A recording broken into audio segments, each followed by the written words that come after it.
Hello, good evening, students. Welcome back to my channel Smart Codings. I'm back again with another topic, that is input to an array in Java programming. As I've said earlier, there are various ways to take input in Java. I have covered the two topics, first two topic, the assignment statements and function arguments in my last two videos. Now today I'll be covering a scanner class, right?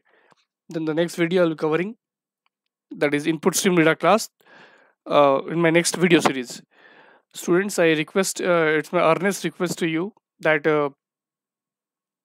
I'm in this platform called YouTube in this COVID-19 situation to help my dear students and beginners, those who want to learn Java from basics and fundamentals.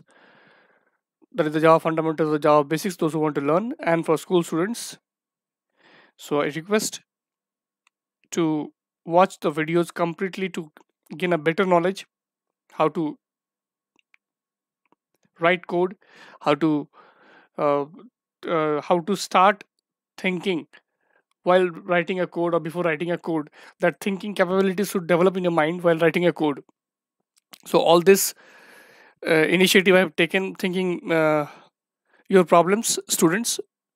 So I request all of you to watch it, and if it is really useful, do like it, comment your doubts in the YouTube comment section, subscribe and click on the bell icon.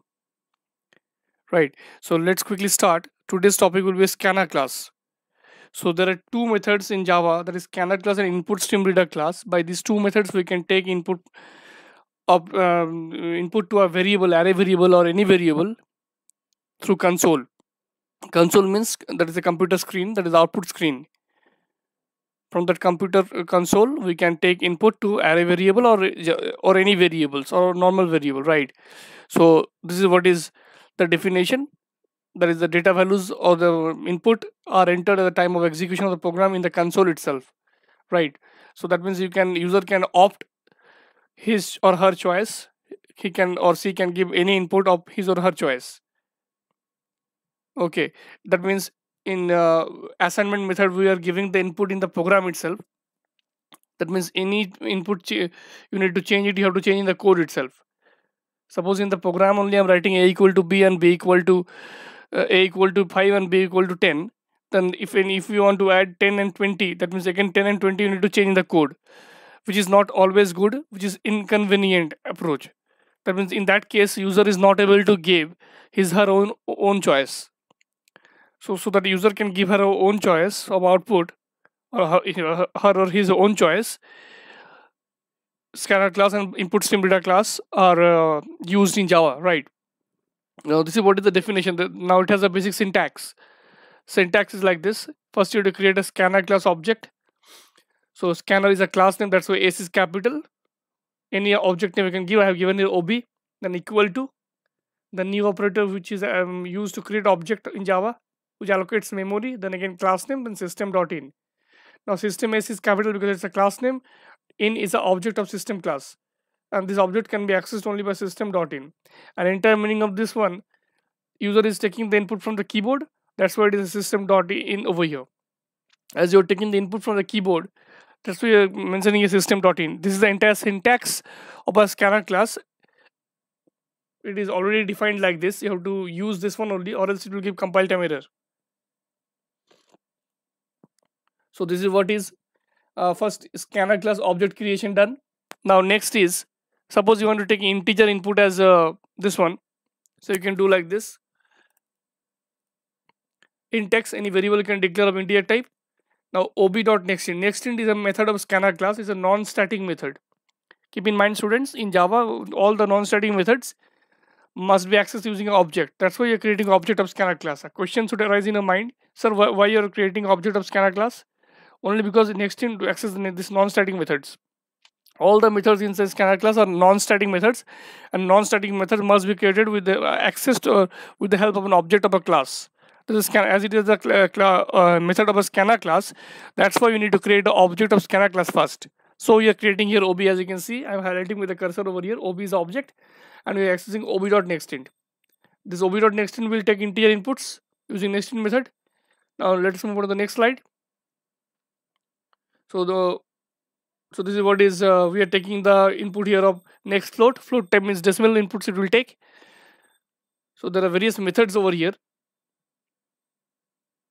As you can see here, we have shown here next float and next double. There are various class methods here. Next int, which receives the integer token as input. Next float, decimal type value or floating point.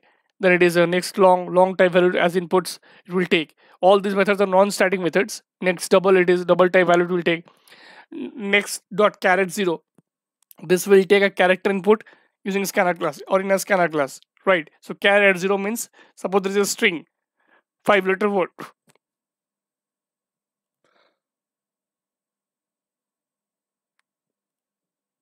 So sorry for the interruptions. Next dot caret 0, it accepts a character type as input. Now suppose there is a string of 5-letter words, suppose awik. Now I'm going to extract a from that awik string awik. Now a is at first index, so caret 0 will extract a from awik. That's why caret 0. I'll be making video for this also later on. And there are two other methods which is used to take string inputs, that is next and next line. It is used to take string value as input, as you can see over here. So these are very basic few methods are there which is used to take inputs while using a scanner class, right? So keep a note of this. Now quickly let's code it from scratch in the BlueJ editor, and let me show you how to write a code using a scanner class object, using a scanner class or a scanner class object, right? So let's go to the BlueJ over here. Let's give a create a class name by creating a option here, new class. Now we'll write over here is suppose array input, suppose array input 2. Okay, array input 2. Now we'll click on OK over here. Now just drag it in this side, some other place here. Now let us, this is a documentation part. You can give a documentation later on. So this is a class name over here.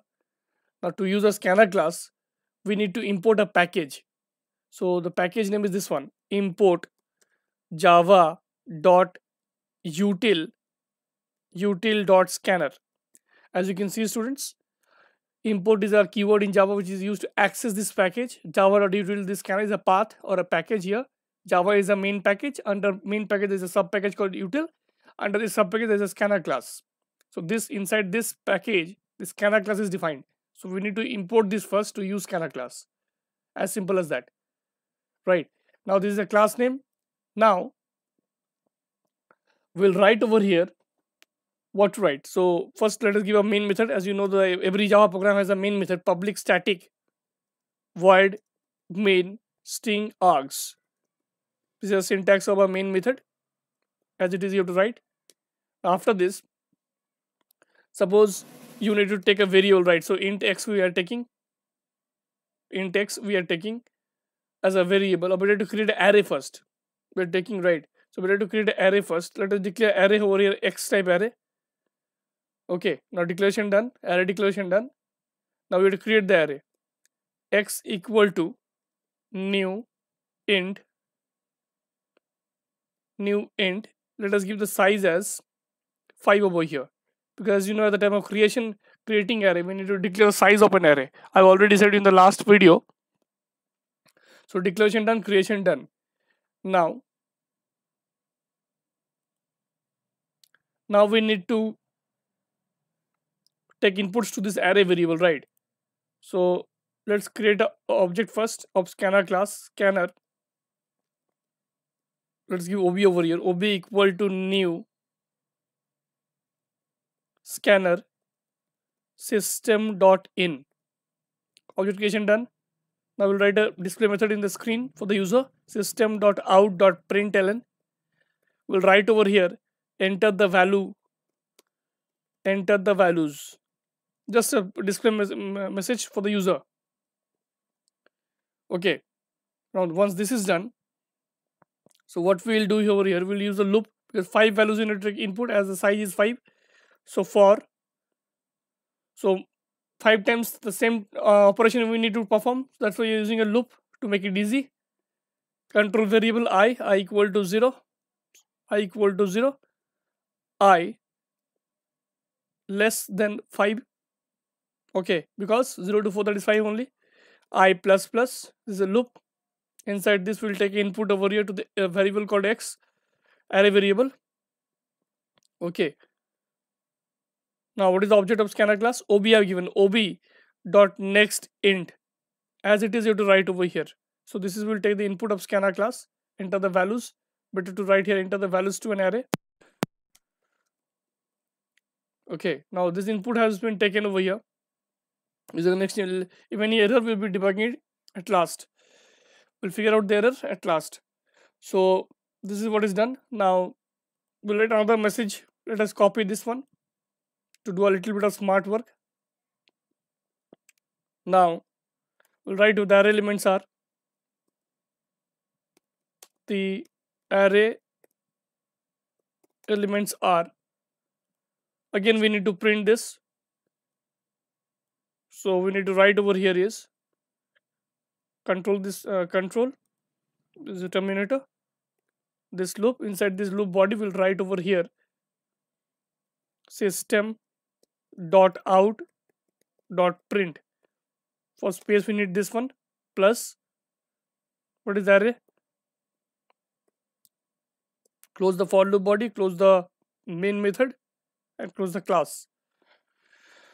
Okay, I hope this is clear, students. So array elements are this one, system dot print. So better to write over here print only, because in the same line it will show the output. Now we'll compile this. There is a certain error over here. Let me check out the error. So let me figure out where is the error actually. Expected semicolon over here.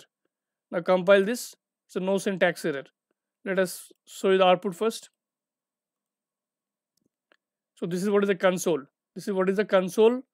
In this BlueJ terminal window, this is what is the console. In this, we will take the inputs. Suppose we are giving 5 inputs: 10, enter, 20, press enter, 30, 40, and 50. So it's like this, right? So if you want to bring this in a same line, we can do that using this one. Enter the array elements, print ln we are doing here, right? So print ln we can give over here, and no need to give over here. Compile this. Again run it. 10, 20, 30, 40, and 50. So as you can see here, 10, 20, 30, and 40 in the same line. This is the output of the screen. So what we are basically doing over here, let me again recapitulate.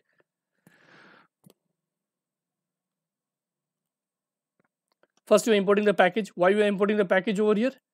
Because we are using a scanner class. So importing package. Importing package will write. Now this is a class declaration. Class declaration. Comment statement is mandatory. Main method declaration. Main method declaration. Okay. Now we are creating a declaring array. Array declaration. Right. Now this is array creation, because new operator is there and size is there. So this is array creation. Now this is a scanner class object creation. Right. Scanner class object creation. This is the method for this one. This is a display message to the user, for the user. This is the loop statement.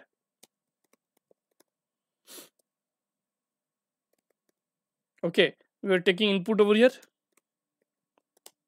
Taking integer token as input. Integer token as input we can write. This is what is the comment statements. This is again loop statement. Right. This is output statement. So students, I hope this program is clear to you. So all these are display message. So this is the main comment statement which I have given you already. So basically we're declaring the array, creating the array, then we're creating a scanner class object, taking the input using this for loop, because same time of operation we have to take 5 times 5 values, integer token as input, right? So to do the same task we are using loop to make it easy. After that we have to print at 5 values again 5 times. So that's why again you use the same loop, and this is how it works. I've shown you the output, students. Let us go to the PPT. So I hope it is clear to you. If it is really useful for you, students, do like, comment it, like it, and subscribe it, and learn it. Wish you all the best. Happy learning with smart codings.